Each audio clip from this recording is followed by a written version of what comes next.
Alright, now this is the cool part where I walk onto camera, I say something really neat and interesting, and then the video starts. Come on. You know, Don't be shy. this is, excuse me, What, you want me to cue you in? damn fine cup of coffee.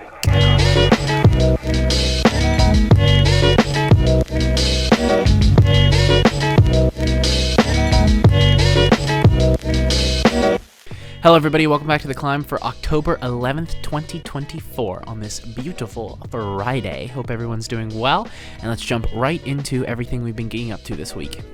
My friend slash coach slash personal torture fairy in my ear while I play, Juan, actually laughed a lot when I told him this week, but I said I had a revelation while playing League this week, which was that I realized, oh hey, it's not about actually fighting my opponent, it's about the fact that my opponent has to be fought because they're in the way of me farming. And the real game is about farming and getting more powerful than everyone else.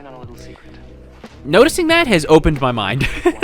This is why it's important to not die. This is why it's important to live. It's not because you are giving them a kill. That's a misunderstanding of the game. It's because you are losing the opportunity to be gaining more money towards getting better items and getting better equipped.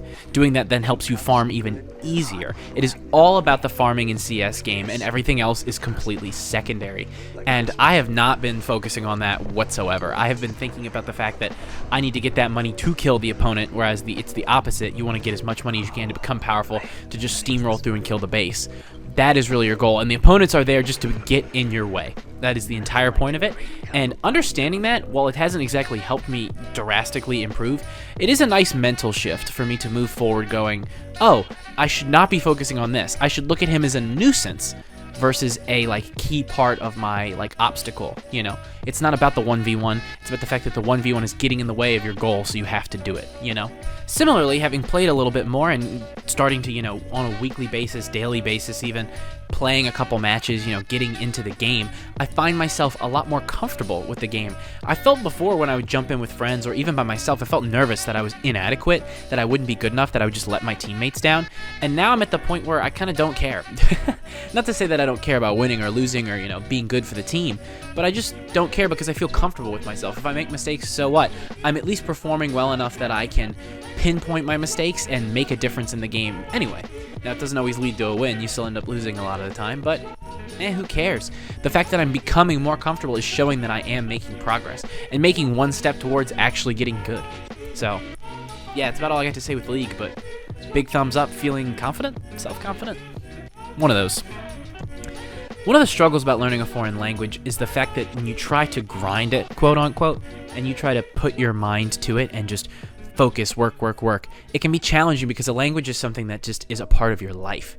And if you don't apply it to life, because all it is a tool to interact with the world, then you never really learn it because you're not really experiencing it. It's kind of like explaining something theoretically versus actually showing an example.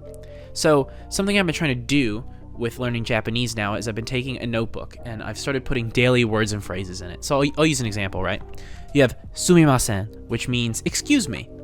Being able to think about that in my daily life and go, anytime I say excuse me to somebody, I go, oh, that would be sumimasen. I would be able to put that into perspective of when I would need to use that word. I can sit here and look at flashcards. I can go through my hiragana and katakana all day.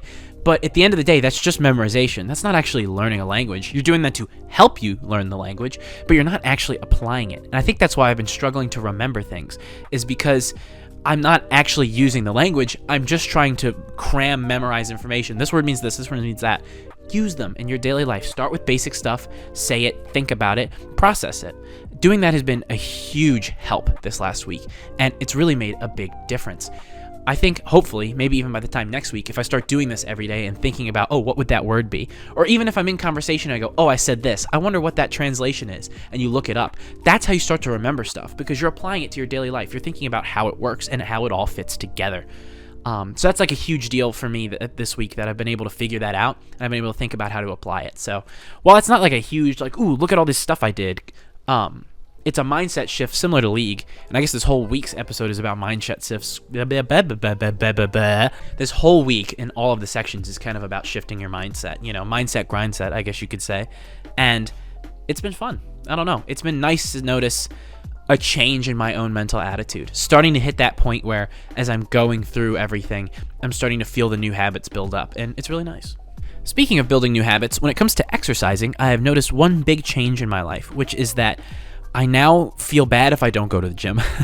I'm starting to hit that point. I think somebody once said, I may have even mentioned this on a previous episode, that it's 3 months to change a bad habit or to add a new habit to your life. And I find myself right now getting close to that. We're almost at 10 weeks of this show already, which is insane to think about. I feel like I started yesterday. But being able to do that and starting to get that habit, I've noticed now that when I don't do it, I feel bad, is the only way I can say it. Not like sick or like out of it, but just like a part of my day is missing. I need that in my day to improve myself, to feel better, to get through the day now. And I think that is when I'm beginning to finally start to hit that groove where I'm really going to start to see improvement. Because once you have that daily habit, it just starts to go. Kind of like a train. Hitting those daily points, feeling that energy, knowing that you have to do something or else you won't feel up to it. You've built a habit. You've made an addiction to an extent.